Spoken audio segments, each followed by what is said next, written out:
Okay, buti na lang talaga nauso na sa mga online kung ano-ano mga life hacks, mga DIY, ayan. Meron naman akong bagong nakita, gaya nito. Hindi niya tinapon ang kanyang walang laman na bote ng shampoo niya. Oh, ayan, oh, 'di ba? Ang galing. Tapos ito, kinat niya lang yung katawan na pati yung tangkay. Ano ang gagawin niya din eh?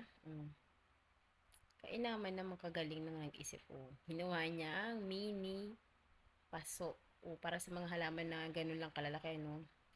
Ito, ininit niya yung takip ng soft drinks. O, parang alam ko na to. O, yan.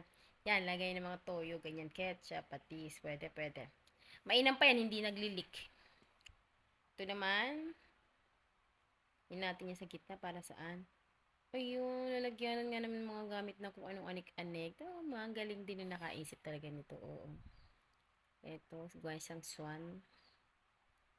Oo, di ba? Basta talaga